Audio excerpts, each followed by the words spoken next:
రాజ్యసభ అభ్యర్థులను ఖరారు అసలు అభిషేక్ సింఘ్వికి మరోసారి రెన్యువల్ చేయగా వేం నరేందర్ రెడ్డి పేరును స్టేట్ కోటాలో ఎంపిక చేసింది.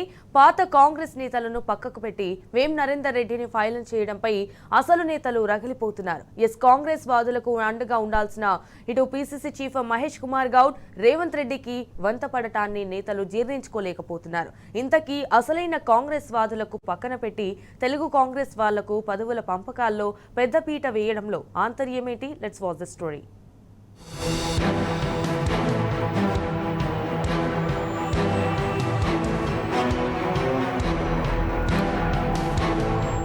తెలంగాణలో ఖాళీ అవుతున్న 2 రాజ్యసభ స్థానాలకు అభ్యర్థులను ఖరారు చేసింది కాంగ్రెస్ అధిష్టానం. ఒక స్థానాన్ని తిరిగి అభిషేక్ సింఘ్వికి రెన్యువల్ చేయగా మిగిలిన ఇంకో స్థానాన్ని సీఎం సలహాదారు వేం నరేందర్ రెడ్డి పేరు ఫైనల్ చేసింది. ఒకటి అధిష్టానం కోటా కాగా మరొకటి స్టేట్ కోటాలో ఫైనల్ చేసింది అధిష్టానం.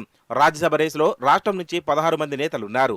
అందులో ఒకటి అభిషేక్ సింఘ్వికి హైకమాండ్ మరోసారి అవకాశం ఇవ్వగా ఒక సీటు కోసం రాష్ట్ర నేతలు ఎవరికి వారు ప్రయత్నాలు చేశారు. అందులో సామాజిక వర్గ సమీకరణాల ఆధారంగా నేతలు పోటీపడ్డారు.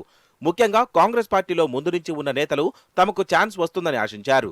అందులో బీసీ కోటాలో ప్రధానంగా హనుమంతరావు, మాజీ కేంద్ర మంత్రి పి శివశంకర్ తనయుడు పి వినయ్ కుమార్ తమ వంతు ప్రయత్నాలను సాగించారు. సిడబ్ల్యూసీ ప్రత్యేక ఆహ్వానితులు వంశీచంద్రెడ్డి సైతం రాజ్యసభ సీటు కోసం తన వంతు ప్రయత్నం చేశారు. ఢిల్లీ పెద్దలు సైతం వంశీ కోసం చివరి వరకు ట్రై చేశారట. వీరితో పాటు టికెట్ ఆశించి భంగపడ్డ నేతలు కూడా గట్టిగానే పోటీ పడ్డారు. వీరందరినీ కాదని రేవంత్ రెడ్డి తన సన్నిహితుడైన వేం నరేందర్ రెడ్డికి అధిష్టానంపై ఒత్తిడి తెచ్చిప్పించారు.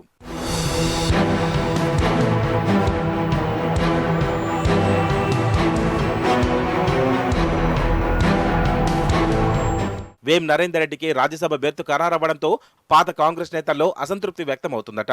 కాంగ్రెస్ పార్టీకి కష్టకాలంలో అండగా ఉన్న నేతలను పక్కన పెట్టి తెలుగు కాంగ్రెస్ నేతలకు పదవుల్లో పెద్దపీట వేయడాన్ని నేతలు జీర్ణించుకోవడం లేదట.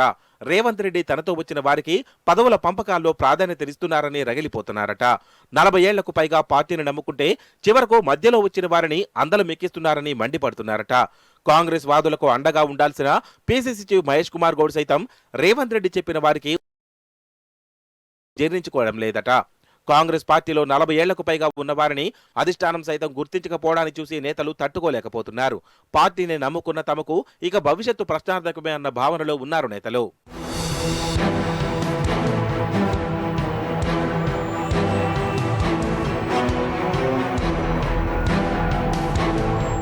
మొత్తానికి కాంగ్రెస్ అధిష్టానం సైతం పాతవారిని పక్కకు పెట్టి మధ్యలో వచ్చిన వారికి ప్రాధాన్యత ఇవ్వడం గాంధీభవన్ వర్గాల్లో జోరుగా చర్చ జరుగుతోంది. రానున్న నామినేటెడ్ పోస్టుల భర్తీలోనూ ఇదే పంతా అవలంబిస్తారా అన్న అనుమానం వ్యక్తం చేస్తున్నారు ఆ పార్టీ నేతలు. తెలుగు కాంగ్రెస్ నేతలకు దక్కిన ప్రాధాన్యత పాత కాంగ్రెస్ నేతలకు దక్కుతుందో లేదో చూడాలి.